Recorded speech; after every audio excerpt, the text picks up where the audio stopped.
Lectura del libro, Caminos de autorrealización. La integración con la realidad exterior. Tomo 3. Por Antonio Blay. Introducción.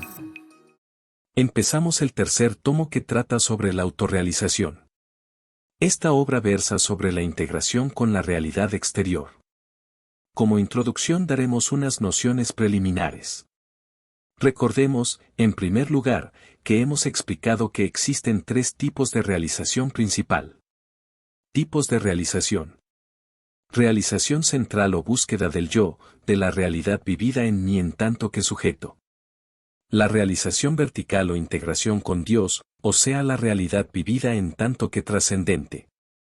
Finalmente, la realización horizontal, o sea la realidad en tanto que vivida como exterior a mí. Hemos dicho que los tres tipos de realización han de entenderse solo en cuanto que se incluyen en la realización completa, total. Esta es una noción nueva, un poco extraña, porque, según las diversas tradiciones, es costumbre trabajar exclusivamente uno u otro tipo de realización. Sabemos que en Oriente existe una tradición respecto a la realización central, o búsqueda del yo. Sabemos también que, en el mundo religioso, tanto en el oriental como en el occidental, se trabaja de cara a una realización vertical, a nuestra unión con Dios. Y sabemos, finalmente, que el mundo occidental se caracteriza por un trabajo horizontal, no le llamemos realización, aunque algunos hablen de realización en la acción, a través de nuestra proyección en el mundo de lo social. Estas tres formas de realización son realmente una sola realización. En nosotros hay solo una noción de realidad. La noción de realidad es única, solo que esta noción de realidad única nos hemos acostumbrado a percibirla a través de vías de percepción distintas, y, así, hemos dado a cada una de las percepciones un nombre distinto. Cuando percibo la realidad a través de mis mecanismos propios afectivos y a través de mi conciencia personal, la llamo yo. Cuando la percibo a través de otras vías más sutiles, superiores, la llamo Dios, lo divino, lo espiritual, lo trascendente, y cuando la percibo a través de mis mecanismos sensoriales, la llamo mundo o naturaleza, o a veces, simplemente, realidad. Es preciso ejecutar el trabajo para llegar precisamente al centro de esas tres direcciones. Es evidente que no se puede hablar de realización si se deja marginado un sector de realidad. También es cierto que cualquier camino de realización, cuando se persigue hasta el fondo, conduce a la realización total. O sea que la persona, a través de la realización del yo, puede llegar a una realización total, también de tipo trascendente y de tipo exterior, pero esto es una experiencia muy poco frecuente. Además, requiere mucho tiempo, aunque no sea imposible. Por este motivo, yo aconsejo que se haga un trabajo conjunto, y que se parta inicialmente del yo. ¿Por qué? Porque al trabajar el yo en primer lugar tomamos conciencia de nuestra realidad más inmediata, realidad que es la que utilizamos en la vida diaria. Vamos liberando fuerzas y vamos desarrollando capacidades que nos permiten desenvolvernos mejor de un modo práctico en la vida diaria, porque, al profundizar en la realidad, no nos alejamos de nosotros mismos, sino que más bien tomamos una visión más completa, más integrada, de nosotros mismos. Por otra parte, ¿por qué he de buscar primeramente una realidad que yo sitúo fuera de mí, sea arriba, sea afuera, si no realizo primeramente la realidad que percibo dentro de mí mismo? Inconvenientes del trabajo en una sola dirección. Ahora bien, el trabajo ha de proseguirse en las tres direcciones. Porque aquellas personas que se encierran totalmente en el trabajo del yo suelen aislarse de la vida exterior, de la vida dinámica. Suelen encerrarse en sí mismas.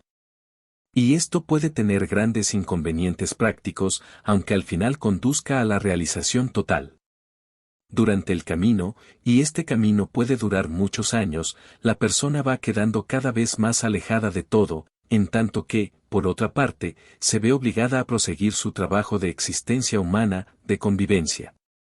Y su trabajo no ha de ser un lastre para los demás, sino un elemento integrado y constructivo dentro de la sociedad en la que vive. Si se trabaja en el sentido vertical, sin haber trabajado los otros sectores, entonces se observa una serie de problemas, como son el que uno adopte una actitud infantil ante lo divino, ante Dios. Uno va proyectando hacia Dios todo lo que son defectos de maduración humana. De este modo se tiende a vivir una religión de tipo paternal, material, donde se van realizando todos los problemas, todos los conflictos, todos los deseos y frustraciones que uno tiene en su propio proceso psicológico, dando lugar a crisis, a interpretaciones del mundo religioso que, luego, la persona tiene que ir corrigiendo, superando, con los consiguientes desequilibrios y desfases. Muchos disparates que se han dicho sobre la vida interior tienen su origen precisamente en este querer ir hacia Dios sin haberse desarrollado antes como ser humano, como y consciente. Además, si se quiere llegar a una profundidad en esta realización hacia Dios, es preciso que, antes, la profundidad se haya ganado dentro de uno mismo, trabajándose uno mismo. Esto ya suelen implicarlo las técnicas de ascesis, cuando éstas se viven bien. Significa que hemos de huir de esos falsos idealismos o de esos idealismos más bien superficiales que creen poder llegar a Dios a través de unas formas externas, de unas emociones o sentimientos superficiales. En capítulos anteriores ya vimos cómo la realización hacia Dios exige una entrega total, exhaustiva, de uno mismo. Luego está el problema de aquellos que quieren arreglarlo de afuera, que quieren realizar al mundo, que quieren llegar a la realización de sí mismos a través de un trabajo útil, constructivo, en el exterior.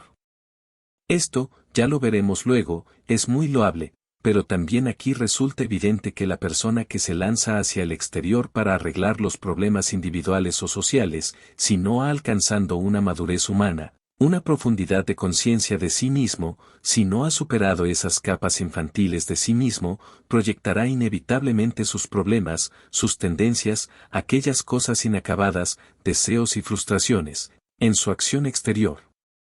No creo que esto exija demasiadas pruebas para demostrarlo, ya que resulta evidente.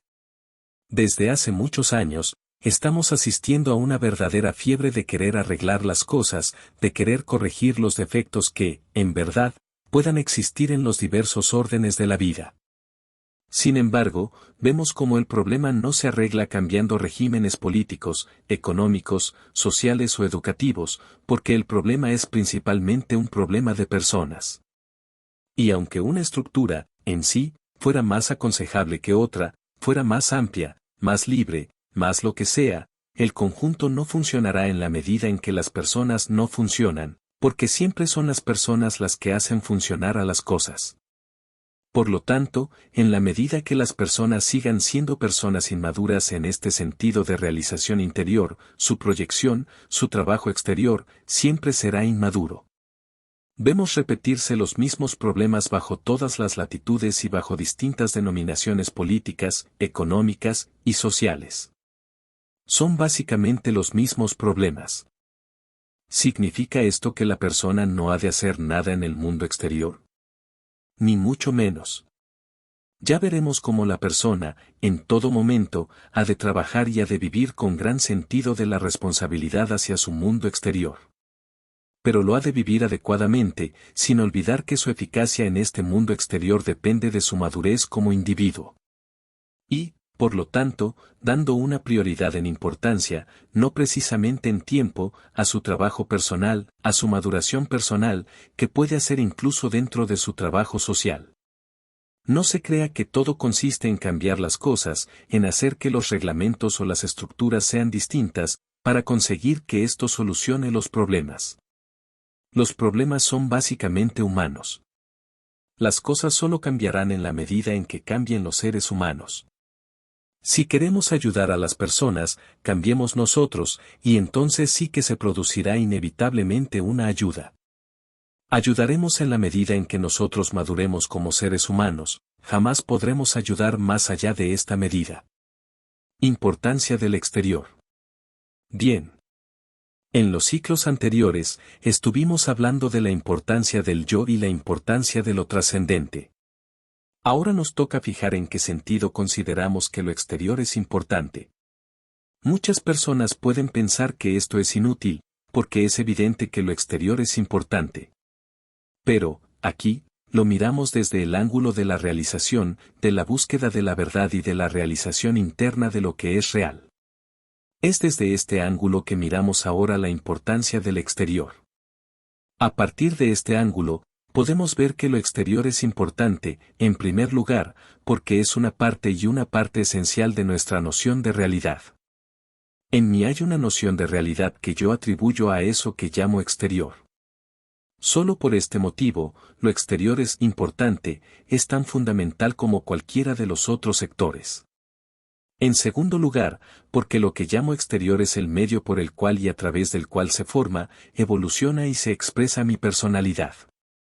Por lo tanto, no puedo desentenderme de algo que me está nutriendo, por lo que yo estoy viviendo. Más adelante veremos otras implicaciones de este aspecto. En tercer lugar, porque nuestra propia personalidad forma parte integrante de este exterior, el exterior, en su conjunto, está funcionando y está en proceso de evolución. Yo no puedo desentenderme de esta evolución del conjunto, con mi personalidad formo parte de él, la evolución o, tal como podríamos llamar con otras palabras, la voluntad de Dios, se realiza a través y mediante mi personalidad. Por lo tanto, yo he de convertirme en un elemento no solamente consciente de esto, sino en un elemento más activo en este proceso evolutivo de la humanidad. Creo que se entienden bien estos tres aspectos, en primer lugar, porque yo lo percibo como real, porque una gran parte de mi noción de realidad está dependiendo de esto que me entra por los sentidos. Solo por esto, es algo que ha de ser integrado con el resto de noción de realidad. En segundo lugar, porque es el mundo lo que me permite mantenerme, nutrirme, en todos los aspectos de mi personalidad, de mi funcionar y expresar. Por tanto, yo no puedo desentenderme de él como no sea adoptando una actitud francamente negativa. Aunque yo pueda decir que solo lo real es el absoluto, y que el mundo es maya y que es ilusión, el que yo coma gracias a unos alimentos que alguien recoge, por ejemplo, el hecho es que yo he de estar viviendo a través de mi conciencia, de la acción de los demás, he de estar respirando el aire del exterior, he de estar recibiendo ayuda intelectual, emocional, cualquier tipo de ayuda, del exterior, y es inevitable que exista esa dependencia, ese intercambio con el exterior. Por eso, lo exterior es importante también. En tercer lugar, porque yo mismo soy una célula dentro del conjunto, dentro de este conjunto que está yendo a alguna parte como humanidad. La humanidad es alguien que está vivo, alguien que está creciendo. Yo soy, pues, un elemento dentro de ese alguien, dentro de ese conjunto de la humanidad. Y esa evolución se hace porque hay alguien que la empuja a evolucionar, algo que desde arriba la atrae hacia arriba. Y esa acción de arriba hacia abajo, ese impulso evolutivo, no viene de un modo extraño a mi persona, sino a través de mi persona, a través de todas las personas. Por tanto, yo he de ser un elemento plenamente activo, cada vez más activo y más consciente, dentro de todo este proceso evolutivo del conjunto.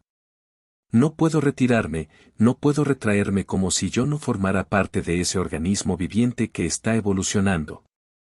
Hay en mí una responsabilidad en tanto que formo parte de algo, en tanto que dependo de lo otro, al tiempo que lo otro depende de mí. Por eso, lo real es sumamente importante, y nuestra integración con lo real ha de ser la culminación de este trabajo de realización interna, de realización de la verdad. Naturaleza de lo exterior. Pero creo que es conveniente que nos detengamos por un instante a pensar qué es eso que llamamos lo exterior. Porque, tal como ocurre en muchas ocasiones, a veces podemos estar dando vueltas a un problema sin ser conscientes de que los datos del problema no están en absoluto claros. ¿Qué es lo exterior? Por un lado, sabemos muy bien qué es, lo exterior es esa maravilla constante, esa pluralidad de seres y de cosas que existen y que se manifiestan, todas ellas con valores distintos, con cualidades, cargadas de vida, de energía, de significado. Todo esto lo vemos en el mundo exterior, ese mundo exterior que podemos dividir, para estudiarlo, en mundo de personas, mundo de situaciones y de circunstancias y mundo de la naturaleza. Pero, ¿qué quiere decir exterior? ¿Exterior a qué? La respuesta natural es, exterior a mí. ¿Y quién es, mí? Al decir, mí, ¿qué quiero decir? Enseguida vemos que uno se está refiriendo al cuerpo. Pero, cuando uno examina esto con un poco de atención, se da cuenta de que esta distinción que aparecía tan clara entre mí, entre yo y lo exterior, se esfuma, porque, por ejemplo, mi cuerpo, tomando ahora como punto de partida el cuerpo, forma un continuo con el mundo material que le rodea. Yo estoy constantemente en un proceso de intercambio con el mundo externo, yo estoy respirando constantemente aire, tengo continuamente aire en los pulmones, aire que me viene de fuera, aire que expulso, aire que vuelvo a inspirar. Ese aire que tengo dentro, ¿soy yo o no soy yo? Está en mí, pero, ¿soy yo o no soy yo? Porque, naturalmente, es un préstamo del exterior, que luego devuelvo, es un proceso constante, por lo cual no puedo afirmar de una manera rotunda que este aire sea yo como cuerpo. Se descubre que estamos hablando de un proceso dinámico, en el que una simple convención, una comodidad, atribuye a este aire el carácter de propiedad mía, porque si yo no tuviera propiedad de este aire, desgraciadamente, moriría enseguida. 1. El continuo cuerpo-mundo físico. Este fenómeno, que tan claro parece, de la respiración está ocurriendo exactamente igual a todos los niveles de mi cuerpo y de mi psiquismo, exactamente igual, solo que tiene lugar a un ritmo más lento, lo cual es lo que da esta sensación de permanencia de una persona distinta del ambiente.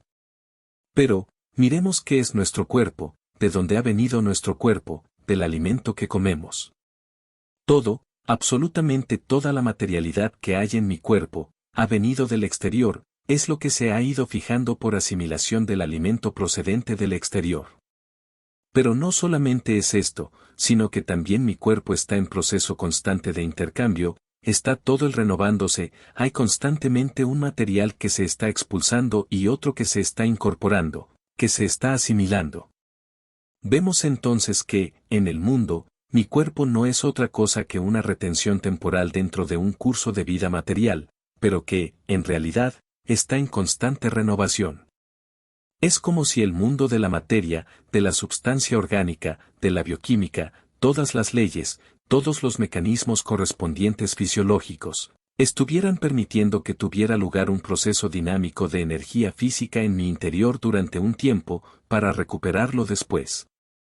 Este proceso va entrando y va saliendo, con un periodo de retención que es lo que da permanencia a mi organismo físico. ¿En qué sentido mi organismo físico soy yo? De hecho, es algo que está transcurriendo.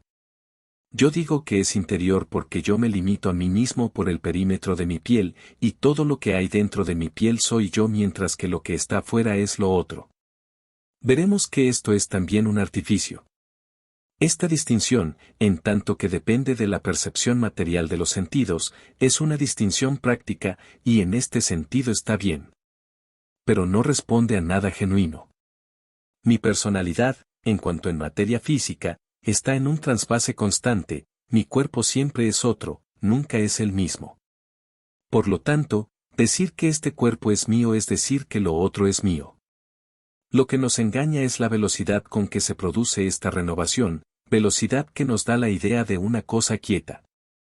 Ocurre como cuando yo voy en un vehículo a muy poca velocidad, y soy rebasado por otro que marcha a una velocidad muy superior, yo tendré la impresión de que aquel se mueve, en tanto que yo estoy fijo.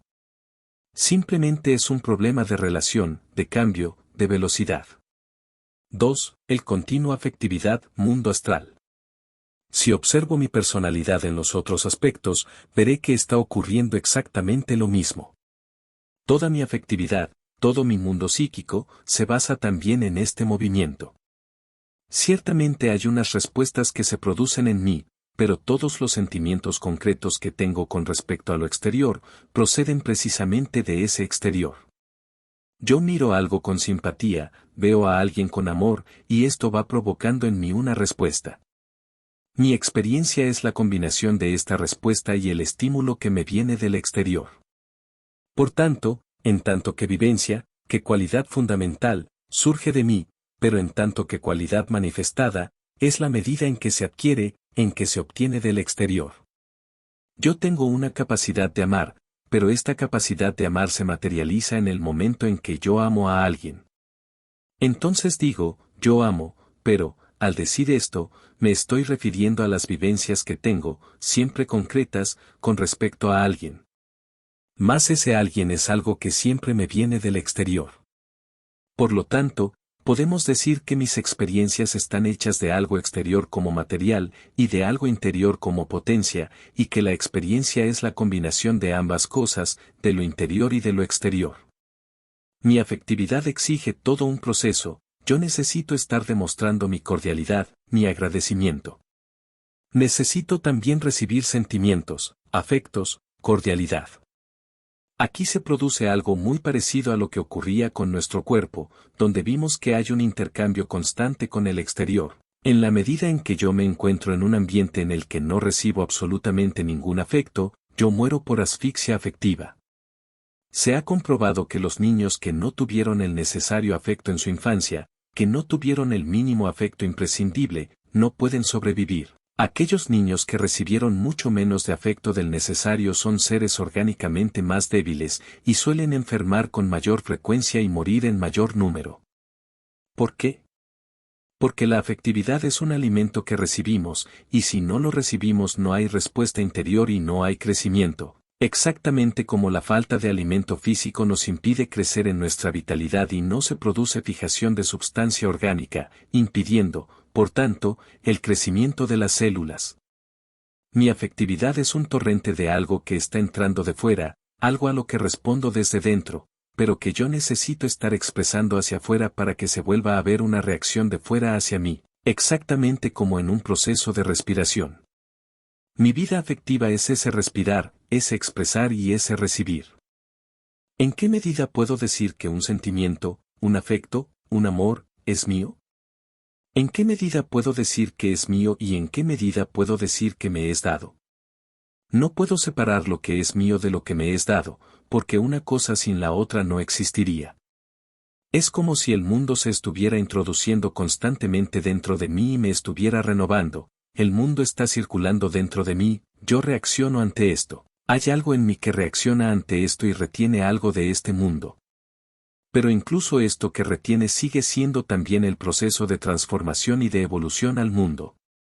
A esto que temporalmente retengo lo llamo mi afectividad. 3. El continuo mundo mental. Por lo que respecta al mundo del conocimiento, veamos qué son nuestros conocimientos, nuestras ideas, son los datos, las percepciones que yo he recibido del mundo exterior y que provocan el asentimiento, la respuesta de un centro, de un potencial interior. Todo lo que conozco me ha venido de fuera, la capacidad de conocimiento me ha venido de dentro, pero lo que conozco es algo que me ha venido de fuera, absolutamente todo.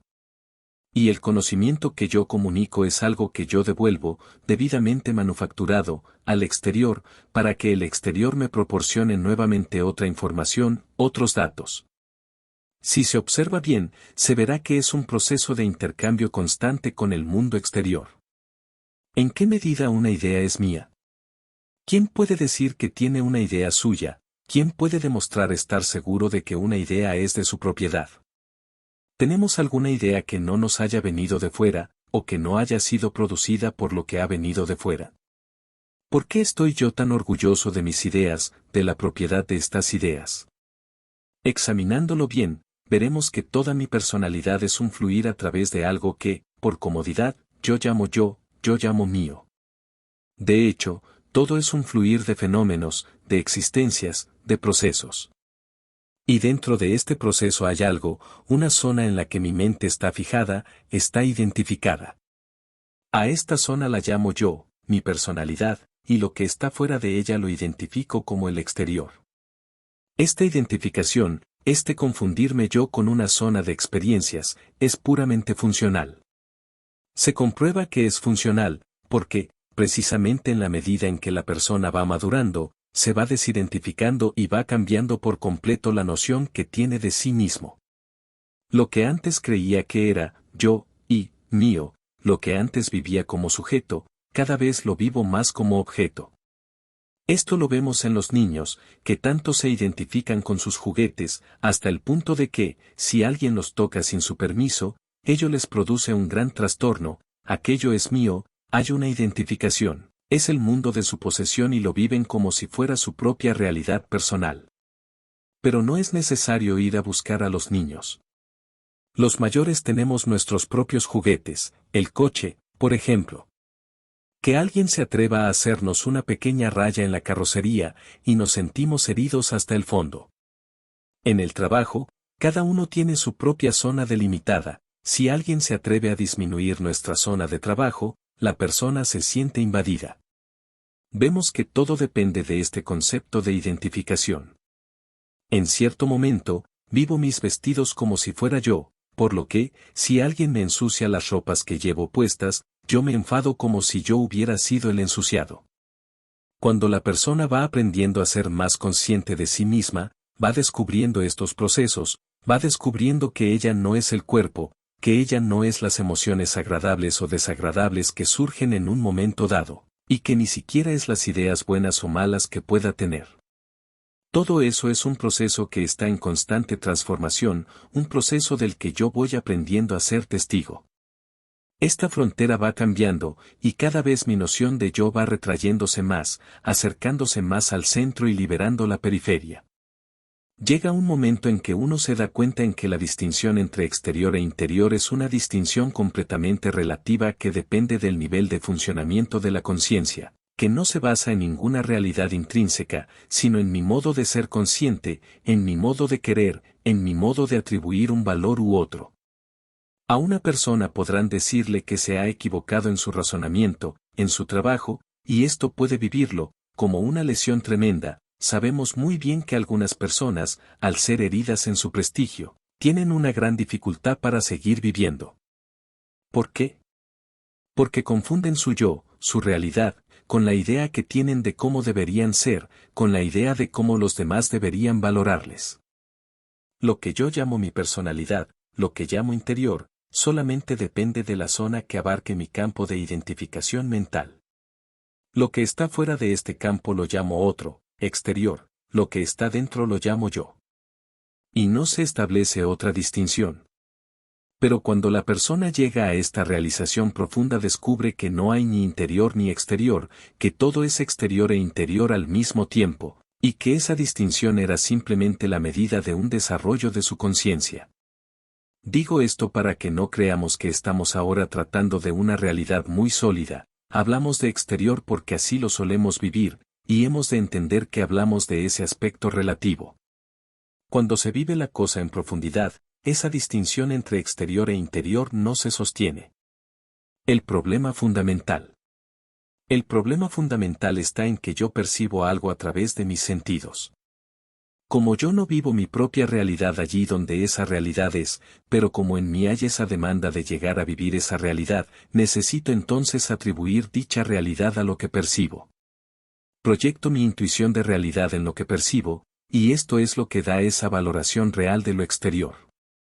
Toda realidad del exterior no es otra cosa que una proyección de la noción profunda de realidad de mí y en mí, yo estoy prestando esta noción de realidad a lo exterior. La noción de realidad está en mí, la realidad que yo veo en lo exterior es la que le atribuyo, yo veo simplemente unas imágenes, unas percepciones, unos clichés visuales o unas vibraciones sonoras, nada más me viene del exterior. La noción de realidad, o de valor, o de cualidad, que yo estoy atribuyendo a tal situación, a tal panorama, es algo que se produce en mí, que se despierta en mí, y que yo asocio a esta percepción. Es decir, que la percepción es lo que me señala lo exterior, porque la percepción sí es algo distinto, hay la percepción sensorial, mediante la que yo distingo lo que viene a través de las vías de percepción externa de aquello que procede de mi interior. Esa diferencia de vías de comunicación es lo único que da una noción de diferencia, pero es una diferencia simplemente funcional de los instrumentos, no una diferencia real, objetiva. Es debido a que yo lo registro a través de distintos niveles. Pero la realidad que yo capto no me viene proporcionada por los sentidos, es mi respuesta, es algo que se produce en mí, es mi reacción. Por lo tanto, por lo que respecta al valor real de las cosas, este valor es mío, este valor está en mí, con independencia de que exista, también en el exterior. Pero el hecho es que yo solamente puedo responder yo, y solamente puedo percibir como un fenómeno interno mi propia respuesta ante lo que veo. Por lo tanto, la conciencia está participando de todo, la conciencia ya es todo que estamos valorando, al tiempo que también es mi conciencia, la conciencia que hay en mí, la conciencia que se expresa como yo. Decíamos que el problema reside en que, al no poder vivir la realidad en su propio origen, yo estoy proyectándola a través de las formas, de las imágenes que percibo, y atribuyo esta realidad y busco la resonancia que producen estas formas en mí, intento experimentar esa noción de plenitud, de verdad, de realidad, en las cosas exteriores. Compruebo que hay unas formas que resuenan agradablemente en mí y otras que me producen reacciones desagradables.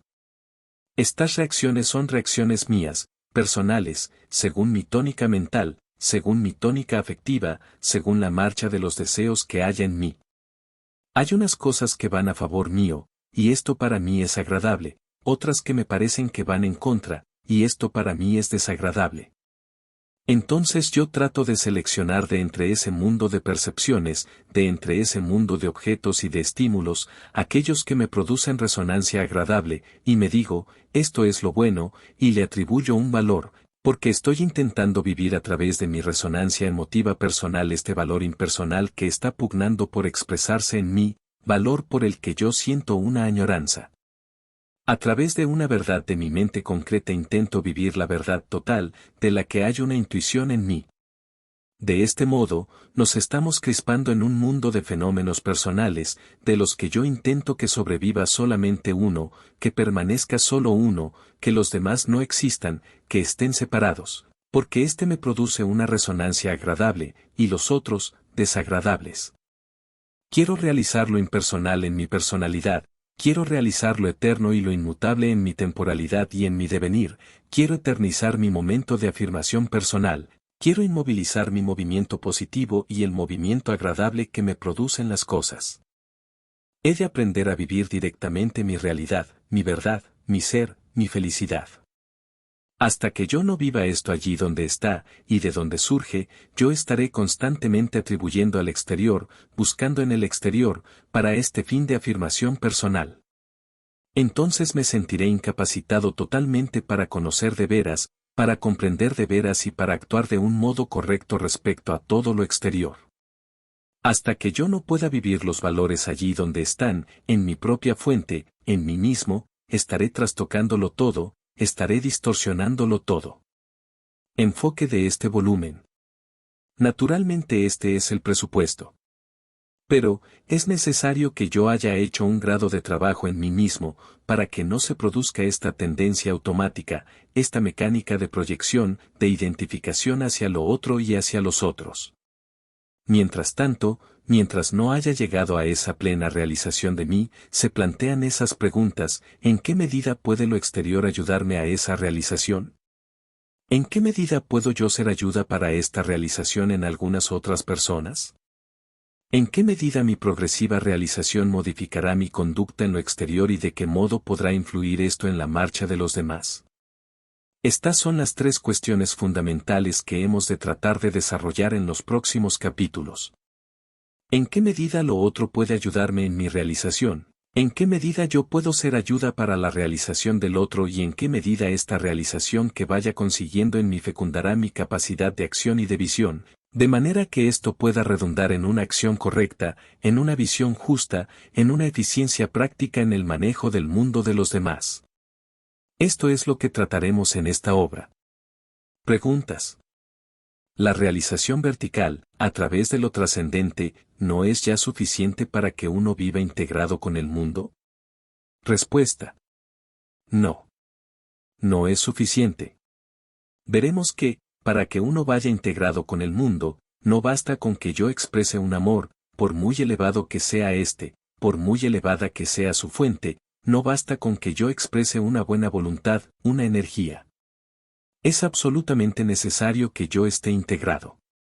Integrado quiere decir insertado, unido, unificado con. Y si no hay esta inserción, esta unificación con lo otro, no hay realización plena. Es decir, que el trabajo de realización hacia arriba, y en este sentido, esa toma de conciencia de lo de arriba a través de mí es algo estupendo, pero solo de cara a la realización vertical, para que se convierta en una integración horizontal, de cara al mundo, de cara a las personas, tiene que ir acompañado de algo más. He de conocer esas personas, he de percibirlas, penetrar en ellas, acomodarme a ellas, irme unificando con ellas. Y si no hay ese trabajo de integración, no se produce esa ecuación.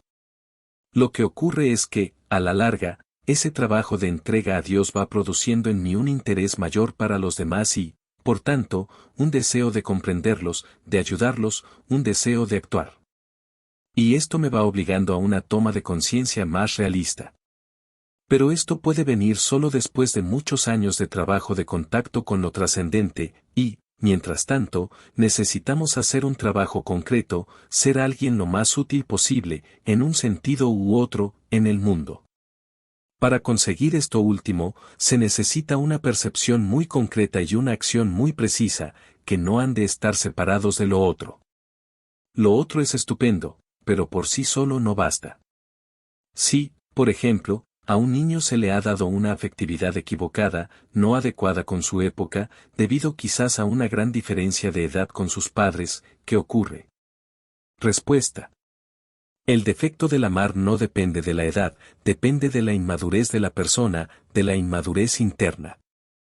Por lo tanto, si uno quiere amar de una manera genuina, de una manera sana, el único método que existe es ir siendo uno cada vez más uno mismo, más auténtico, más sincero, es decir, todo lo que hemos estado aconsejando para esa maduración interna.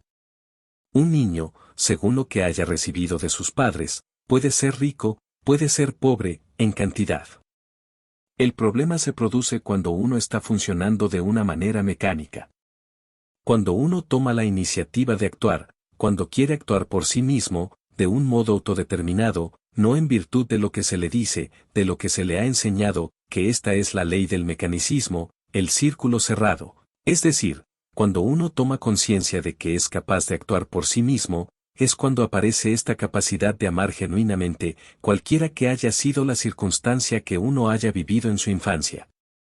Mientras la persona se deje llevar por los condicionamientos, es el exterior el que está funcionando en ella. ¿Y si ha recibido muy poco afecto? Respuesta. Le costará más, porque en este caso su reacción no ha sido motivada, pero igualmente puede conseguir una experiencia positiva profunda.